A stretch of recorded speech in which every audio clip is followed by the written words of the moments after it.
both of the organisations, particularly to the Victorian Society of Liverpool, who initiated this in the first place, and to the Abdullah Quilliam Society, who are indeed very old friends.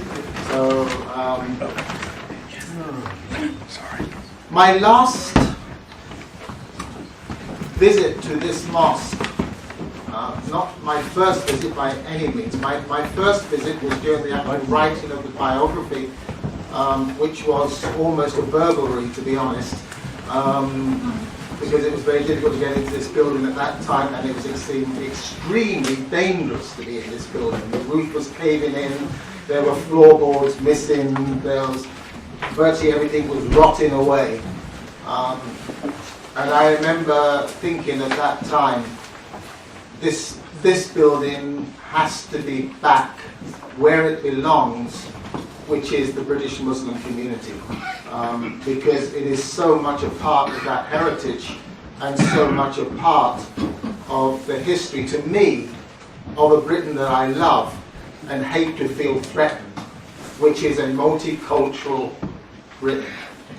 I grew up, I guess, in the 1960s, and I was very much a part of that era, and for me, that transformation of British society that took place from the 60s and the 1970s into the 1980s, where I could mix and be friends with not only Muslims, but Hindus, Sikhs, and people of so many different nationalities, to me is a part of my life, and one that makes me very proud of this nation. And this building to me represents in so many ways. Not only was I able to write Quilliam's biography, but also to follow that with a second book, as I did with Jamie Gillam, a fellow historian, and also a third book, which is not really the story of this mosque, which is much more the story of the mosque that's just been mentioned, the Woking Mosque. I'm doing something completely different at the moment. I'm also a poet, and the Beacon Press have requested me to collate Quilliam's poems, because Quilliam was also a novelist. He wrote, I think, 2 or 3 novels, and a considerable number of poems, and in those poems he's able to reflect, I guess in a more poetic way, on why he became a Muslim and what Islam meant to him. So that should come out pretty soon. There are other things I would love to do, but time and grey hair and whether I'll ever have time to do it, I don't know. I stood in this building with an ITV documentary, which was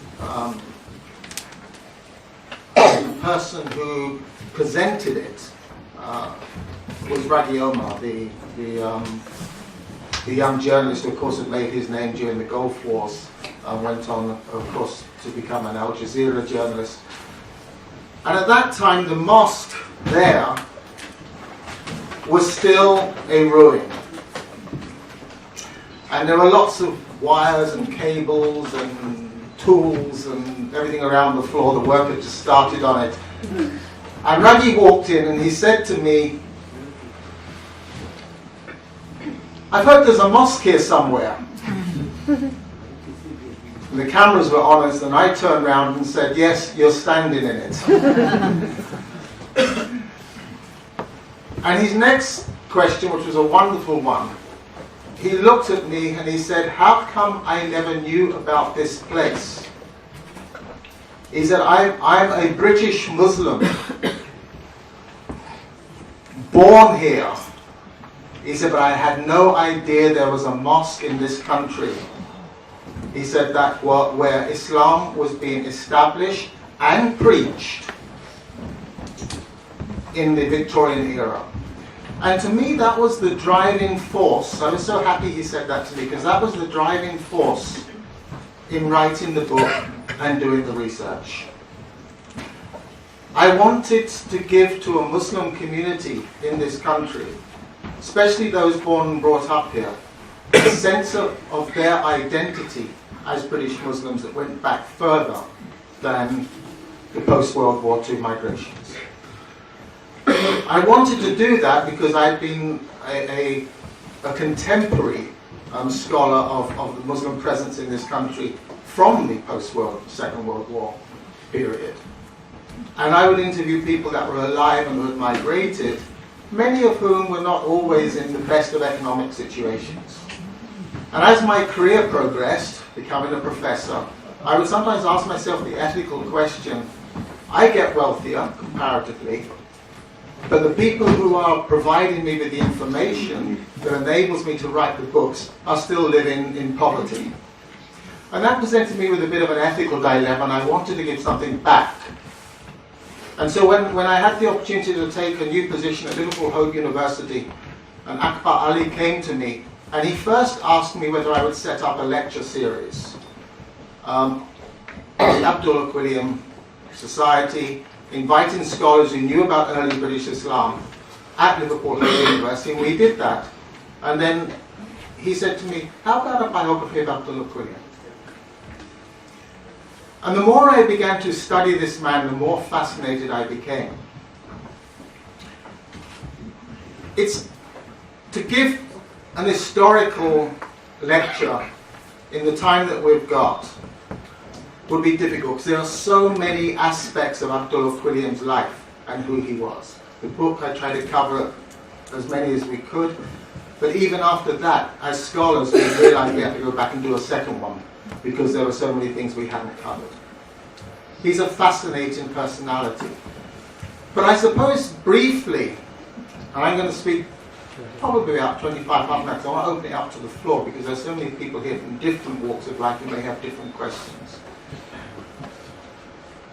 I guess first of all, the question I get asked a lot is why did he become a Muslim? I can't answer that question totally, but I do know that when you begin to examine his personality, his political viewpoint of the world and his religious view of the world walked side by side. They weren't separate from each other. He was born into a Methodist family. On both sides, his wife's family too, there were preachers. His upbringing, therefore, was that of a religious person. His father and his grandfather were very staunch members of the Temperance Society, which was active here in Liverpool. So we know from his own accounts that he was going to temperance lectures with his grandfather, and he took the temperance oath at the age of 8 in front of his grandfather and a temperance audience. And in fact the media picked up on him at that point, calling him the temperance child. He wouldn't have known at that time, of course, that there was a fellow monotheistic religion of believing in the same God and the same prophets that didn't really have to have a temperance movement because by definition it was a temperance movement.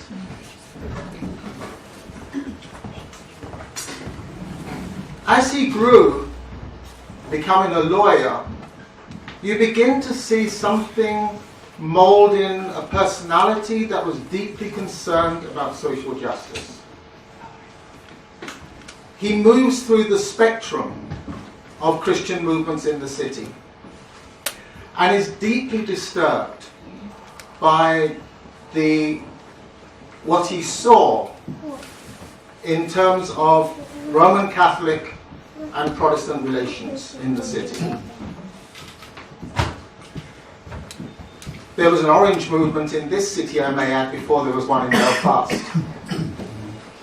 So he saw face to face how Protestants and Roman Catholics were mixing with each other or not mixing with each other in the city, and was deeply concerned by, if you want, the sectarian nature of Christianity. He was deeply concerned by the abuses of alcohol, particularly amongst the poor. As a lawyer, he was particularly concerned about women. Women of the docks, who he would often see trying to raise children with men who had disappeared. And he became a champion of those women, taking them on free of charge as a lawyer in order to try and hunt down men or to bring them to task to support the children they'd left behind with the women. So we start to see a man whose concerns are, I don't like the term socialist for him. I think, one, it's a little early, although Christian socialists did exist at that time and would have existed in the city. We find him in adult life becoming concerned with trade unionism and is, of course, the president for a number of years, for a long time, elected again and again as the president of the Carters Union on the docks. We see him taking on some of the most horrendous murder cases of the time. And interestingly enough, he defends the first Irish bombing that takes place on mainland Britain. In fact, he almost gets arrested because he's seen as a sympathizer. There was one time he actually says to a friend of his, a little anecdote, he says to a friend of his, he said, if I was a drinking man, he said I could get free drinks forever in Ireland. But,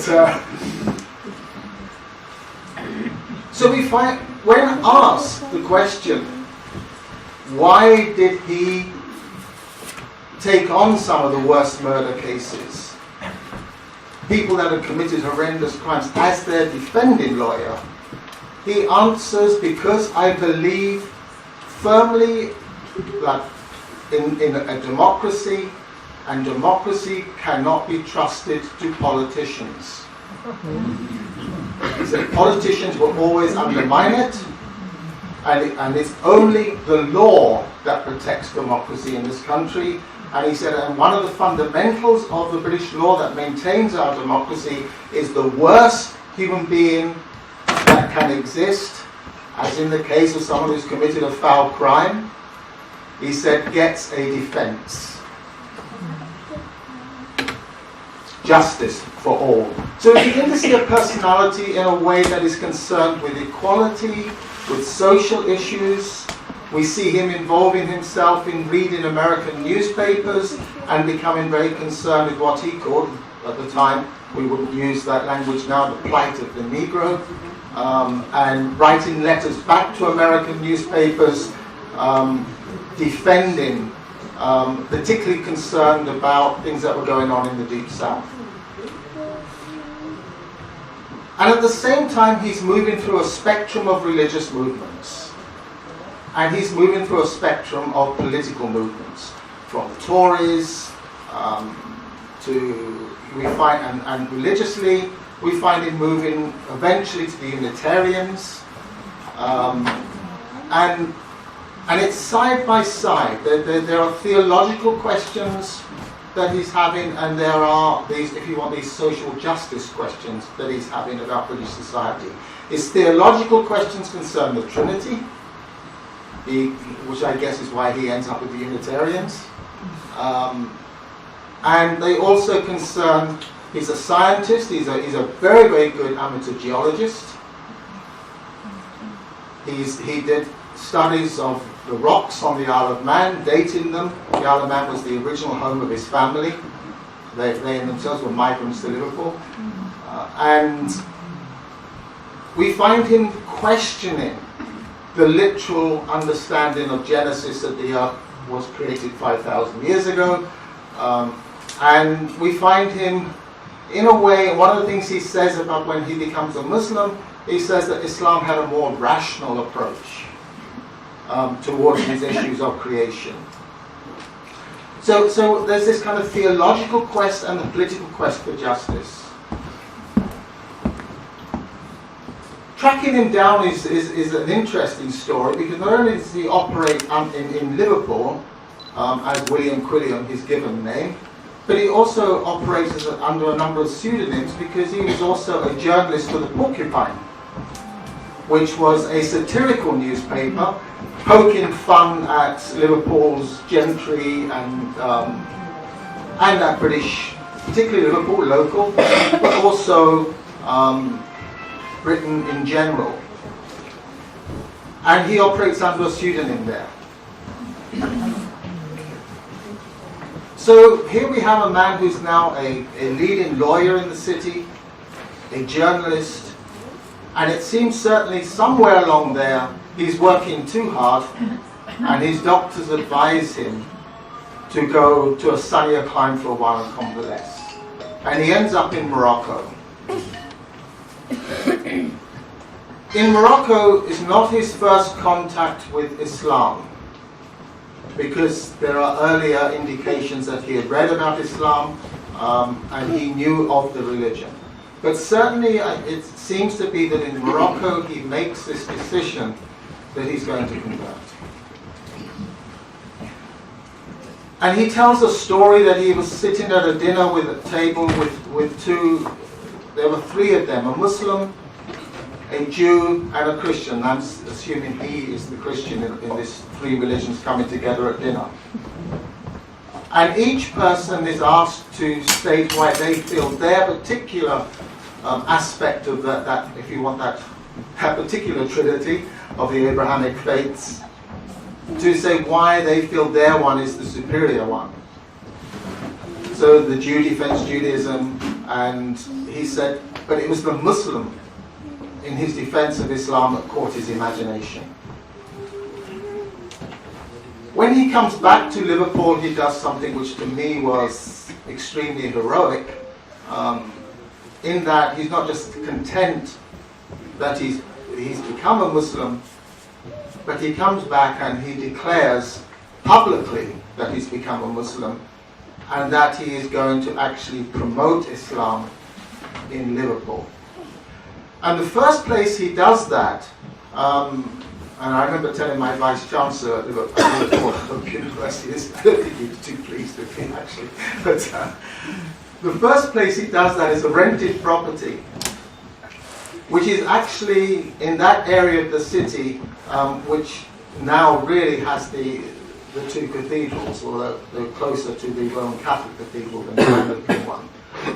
And I happen to mention to my Vice Chancellor, who was a very devout Christian, still is, that there was a Muslim presence on the Mount before the two cathedrals existed in the city. And, he wasn't too happy with me. But I think those kind of small pieces of information are significant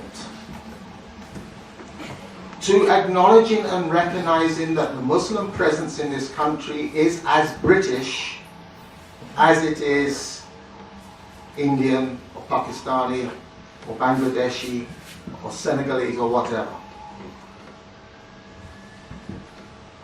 He gets together a small group of people, I think there were about 15 of them, but the landlady throws them out. She declares, I'm not happy to have a group of people meeting here on a regular basis who deny the crucifixion. And she gets rid of them.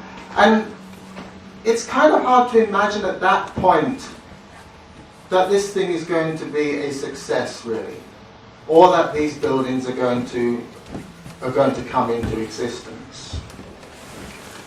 And that was a big question for me. What is it suddenly that brings this kind of very small attempt by one individual to cement Islam as a faith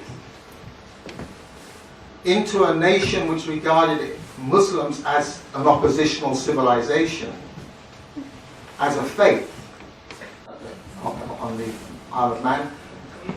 I decided to write a play for the Strand Theatre in London, depicting the life of Muhammad. And it was going to be a showpiece for a top actor and director of the time. Quilliam had decided that this play shouldn't happen. The idea that Muhammad would be depicted by an actor off of a stage to possibly hostile audiences in a significant London theatre, to him was a problem. The thing was, he had no influence to stop it. And in a way, it was a little bit of a kind of a Salman Rushdie Satanic Verses parallel. And the same kind of issues arose. But Quilliam was very clever. His imam at the time was actually an Indian Muslim. So the imam, and so he got him to write the letter to the Times, not Abdullah Quilliam, knowing that an Indian Muslim might have more. So the letter basically it picks a strategy. And the strategy, remember, this is only 40 years after the 1857 uprising in India. It's sensitive with the British government. The letter actually says that we have come to know this play is going to be put on, and is the British government aware that it has more Muslim citizens in the empire than it actually has Christian citizens? Now, I don't know, I haven't done a census count, but you're talking about something like 100 million Muslims would have been citizens of the British Empire at that time. He says that's more Muslims than the Ottoman Empire has in it. And are you aware that it's likely to create deep, deep offence, particularly amongst Indian Muslims?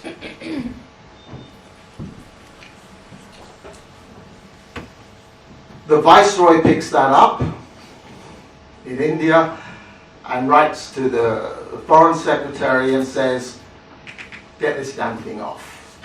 You know, we really don't need it politically at this time.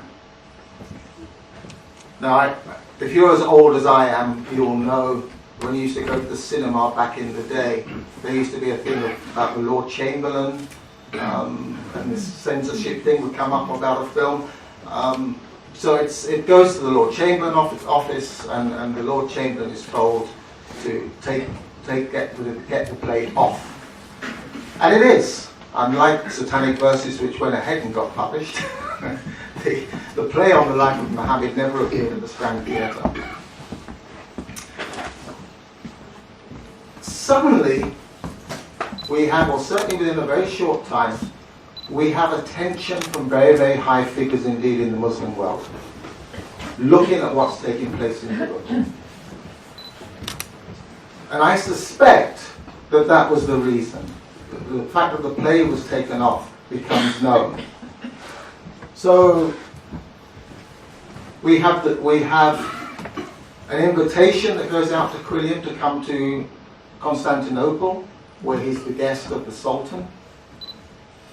He's given awards. His son is given the title Bey, which was a high, kind of a bit like being called Sir in the UK, I guess. And when he comes back to the UK, the son of the Emir of Afghanistan turns up in Liverpool with a gift of 2,300 guineas.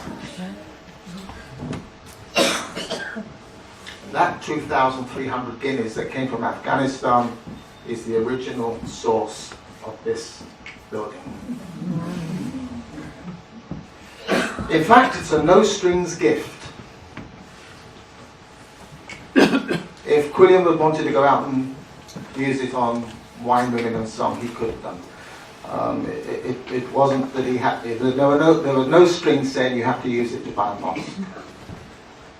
He himself then says, "This is our opportunity," and they develop this building. What I find really significant about this building, and I'd just like to quickly read. This is the new book that's just come out, by the way. It's wonderful. I love it. It's called The British Mosque, Architectural and Social History, by a Muslim architect who's been involved in some recent designs of mosques. And he says, when Abdullah William Quilliam, there is an entry on this mosque, by the way, started this mosque at 8 Brown Terrace in Liverpool in 1889, for his growing company of Muslim converts and cosmopolitan immigrants, little did he know that this would be the first of some 1,500 mosques to emerge across the country over the next 130 years. That, to me, is also the significance of this building. It is the first of 1,500. Quilliam couldn't place on this building the external features of a mosque. What he could do, of course, was make the interior of the prayer hall, the mosque part of this building, as Muslim as possible. And to do that, he called Ottoman architects across from Constantinople. But it's very interesting to see the British flags here, because Quilliam was very proud of being British, very proud of being a Scouser, and very proud of being a Manxman, his origins. But he was also very proud of the fact that he was a part of, he had become a part of a Muslim world. So one of the externals of this building was that if you'd have passed by this building in the 1890s, especially if you'd have gone past during one of the festivals, an Eid festival, for example, Quilliam would put the whole of the outside of the terrace, he would drape it in flags from all the windows. And not only would he have symbols of Britain outside the windows, but he would have all the flags of all the Ottoman world as well outside of the windows. So there was no hidden element of what was going on here. And there's a very wonderful story, I love it. There were different gatherings of Muslims in this country, I guess, during Quilliam's time. There were the converts that he was gathering around in here, in the city, speculatively, very conservative estimate, 150, wild estimates, 500, probably about 250 converts in Liverpool, and a number of converts outside of Liverpool as Quilliam's fame and what was going on here became known around Britain. So there were people who came from Scotland, there were people who came from Wales, there were people who came from London and converted here. So there were the converts, there were students. So some of the British universities, Oxford, Cambridge, London, Edinburgh, had significant numbers of Muslim students from the empire. Quilliam is the first person, a lovely piece of information, the first person to become a president of a university Islamic society, invited by Cambridge, by the Muslim students at Cambridge. Many Islamic societies these days in British universities, of course. The other group were rich visitors. Quilliam transcends that era from the sailing ships to the steamships, when the Liverpool docks are expanding unbelievably. Anyone from the dock area would have been used to seeing Muslim dress, Muslim clothing, Muslims around the city, because the merchant navy, particularly the steamship element of the merchant navy, employed by the thousands Muslim sailors, known of course in those days lascars. They would have been having cafes down on the dock area, they would have had boarding houses on the dock area, and they were coming here. They quickly found out there was a mosque in the city where they could come and pray. But there was also a reverse world tour. As the steamships enabled fast travel, just as the rich young men from Britain went off on a world tour to, in a sense, learn, get life experience, wealthy Muslims were beginning to travel too. And the steamships bring in a number of very high celebrity sometimes even religious figures from the Muslim world. They also find out there's a mosque here, and many of them stay as guests at Quilliam's house. And he uses the opportunity to have them, especially if they're here on a Friday, to give a lecture. So all these different elements of being Muslim in Britain are beginning to find as a focal point. But there's another unusual group, and this is going back to my story of Eid and all the flags being draped outside. There were circuses that would travel around Britain at that time who would have sometimes what you could call kind of exotic elements from the Muslim world as a part of it, like acrobats, people who do tricks on horseback, and even camels. So there's an Eid feast, and all the flags are draped outside of this wonderful Georgian terrace, and the circus goes by. And as it goes past, there's a group of camel riders from somewhere in the Muslim world. So I always get to tell you, this circus going past, and there's all the British Muslims all waving at them from outside the windows, and all the flags of the Ottoman world draped outside. And these camel riders can't believe what they're seeing. I mean, these are circus men from somewhere in the Muslim world, and they've come to do a circus in Liverpool, and they're passing a mosque. And there's people dressed in Edwardian clothes who are shouting down to them, Assalamu alaikum. So someone turns round to the Sheikh, to Quilliam, and says, we should find a way of getting to them so we can tell them we're celebrating Eid tonight and they can come and join us.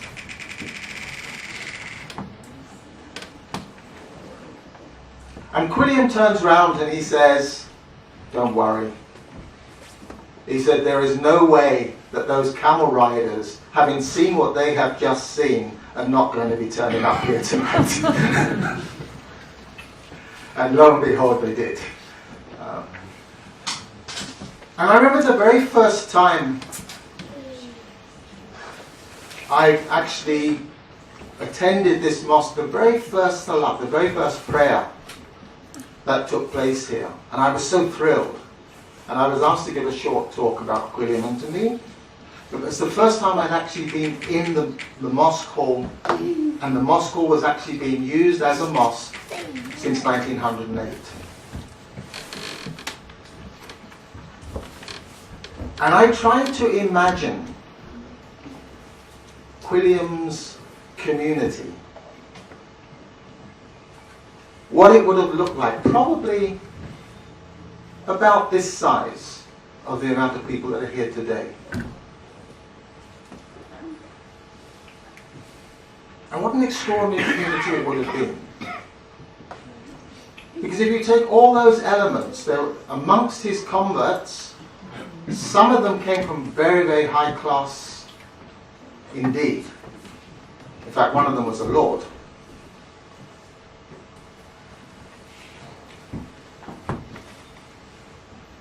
But some of them came from very working class backgrounds in the city.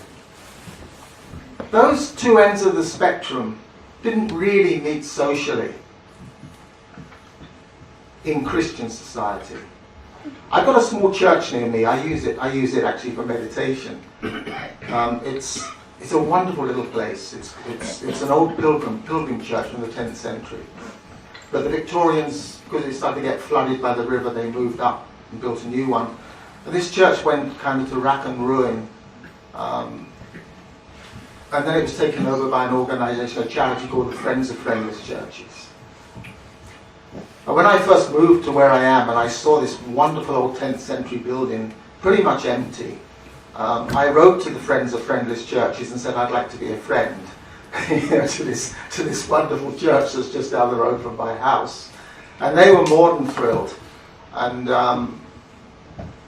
I just keep an eye on it, really, that not that much harm can come to it. But one of the things that's fascinating about that church, and one of the things that was very important to Quilliam, that church, because it hasn't been changed from its Victorian identity, it is still full of boxes for the different classes, box pews. So when you go right down the front near the altar, you've got some nice seats and a nice box, and you've even got a fire with a chimney, so that the upper class can sit down there completely sealed off in comfort with a fire and be the first up to communion. And right at the back there's a box with not even any pews in it at all, for what would have been regarded as the riffraff of the area. I've made that one my meditation place. Quilliam was well aware of that class discrimination, particularly in the Anglican churches, maybe not so much in the nonconformists.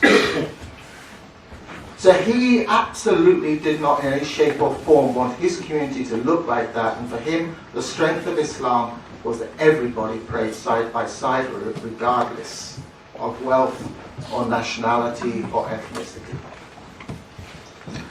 So that community in that mosque there would have looked like, you would have seen some English aristocracy, you would have seen English, British, Liverpool working classes, you would have seen women, you would have seen Muslim gentry, the ones that were coming and visiting, you would have seen the Lascar sailors, who were pretty much regarded, since they were working class and, not my terminology, coloured working class, they were right down the bottom of the empire's list. All of those people in their rows, praying side by side. And he used to count. Quilliam was very interested who came to his mosque. So he would always write a record of how many nationalities he had. And the highest I saw was 64. 64 nationalities. Of course, the docs could gather that. People coming in from different parts of the world. And you know what? It's a sad indictment of today that I still don't think there are many mosques in Britain that have that kind of variety.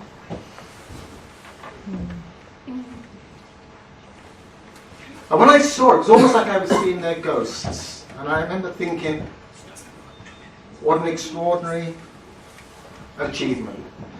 Sadly, there's very little time for those questions. Michael? Professor does have to be on this train at 4 o'clock.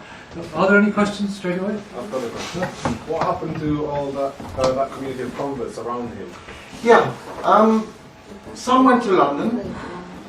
And because, of course, when he left for Istanbul, and this mosque ceased to be the centre of Muslim activity, Woking picked that up. And the first Indian missionaries, from Muslim Indian missionaries, arrived in 1912 in the UK and resurrected the Woking Mosque, which had become disused. So the centre of activity moved to Woking, and so you have a number of the converts, particularly those who are able. I mean, single men are more easily able to do that than maybe families. There was an attempt to keep the Muslim community alive here by one of Quilliam's more able lieutenants. Ultimately, I don't know what happened to all of those families. I did have a very interesting encounter when I was working at the University of Chester, where an Anglican priest asked me how he could organise a baptism so that it was Muslim friendly. And I thought maybe it was a marriage to someone from different across ethnicities, and he said no. He said it's actually a Wirral family, they're a Birkenhead family. He said white, but they have Muslims amongst them. So I said, how did they get Muslims amongst them? He said, well, I'm not really sure, but they think their great-grandfather was converted by someone in Liverpool. And we sat down together and we devised a Muslim-friendly baptism. We did exactly the same. I did exactly the same thing as Quilliam did with the hymn book. Quilliam rewrote the hymn book. He said that because Victorians love singing hymns so much, he said they'll never convert to Islam if you stop them singing hymns. So he went right through the hymn book, and he kept the songs, he kept the tunes, but he removed anything that was Trinitarian or referred to Christ as God, as an incarnation of God. And they used to sing them here on Sundays, the Muslim converts. So we did a similar thing to the baptism ceremony. We just removed any references to the Trinity or Christ as God, and we went ahead and had a Muslim-friendly baptism. So that's the only indication I ever had that there were still some families that had kept it all the way through till the present time. Yeah. So, there's one at the back, I think, who came up very fast. Yeah, thank you. In regards to following on from your last statement, are you aware of the names of other followers of Sheikh Quilliam's teachings, and has any effort been made to find ancestors to those students that are living now, or indeed Sheikh Quilliam's descendants? Very little. I mean, I had contact with his family members, his granddaughter, and some of the grandchildren, some of his daughter's children, but they certainly weren't practicing Muslims. Certainly, the only thing that was interesting, I think, about one of Quilliam's daughters was I spoke to her child, who was that her mother had married twice. His mother had married twice, and in both cases, she had married someone of Muslim background so either of Indian or Arab. So he certainly seemed to have brought up his children with a very multicultural outlook, whether they maintained Islam or not.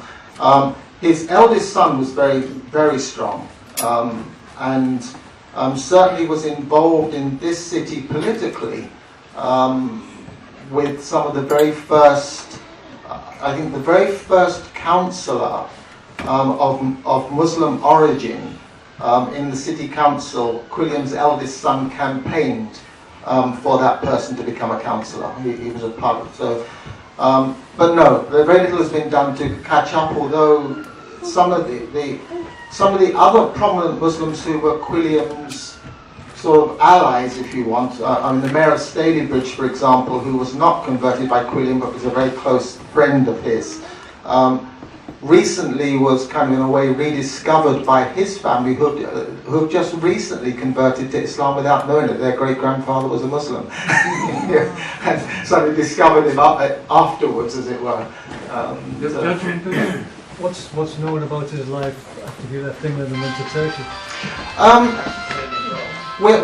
That's a study still to be done. For me, there are two studies still to be done. One I'm in no position to do, otherwise I would love to do it, is to explore the Turkish records. Because he had such close relationships with the Ottoman world, acting as an ambassador for the Sultan on a number of occasions, there will be extensive records of Quilliam in Istanbul, but I'm not a Turkish speaker. It needs someone who's fluent in Turkish to do that. Although someone told me just recently who had been to the Turkish records and had found that they said there's all kinds of nonsense written about him. For example, there's one record he found which they thought that he became the director of London Zoo after he left Liverpool, which he certainly never did. But, so that's one piece of work still to be done. The other piece of work which I would be tempted to take on is that I think, because we're focused so much on Quilliam, and quite rightly so, the community around him had some very, very significant figures. So, for example, you have someone like, I'm trying to remember, is it H. Walid Preston, who was a very, very well-known British seascape artist of the time, who was a Liverpudlian. He did a lot of, he was actually more port side than actually out at sea. So he did New Brighton, he did Hull, and in fact a painting that he did was actually taken by Quilliam across to Istanbul and given as a present to the Sultan as a personal gift. He's not the only well-known Liverpudlian, there's quite a few of them. And I think there's an extraordinary story to be told of those figures as well. It's very difficult to get to the working class lads and lasses because their stories aren't told, of course. But some of these more prominent people from Liverpool who gathered around him, their stories would be accessible. And I think that's the work still to be done. Many questions, but no time. I'd just like to say on all our behalf, thank you very much to Professor Ron, not simply for a marvellous telling of the story of Abdullah Quilliam, but for the questions and for the inspirations that many of you may want to follow up in the future. As Professor Ron said, whether it's artists or the working class community or whoever it is, he's given us a lead. Let's hope we can follow it. Thanks very much.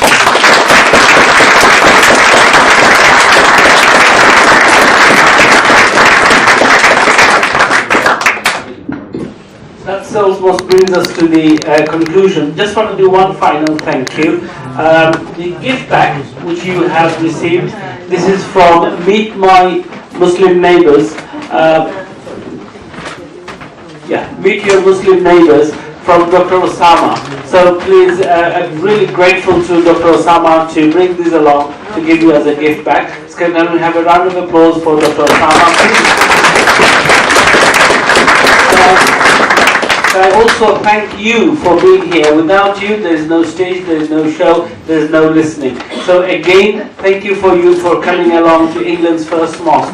The prayer will start in about 5 minutes.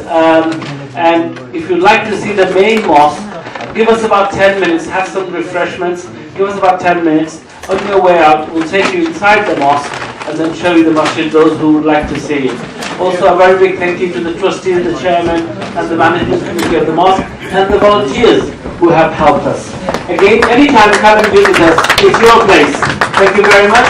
We have a book, which is £20 if you'd like to buy, and it can be signed by Professor Ron Geaves as well.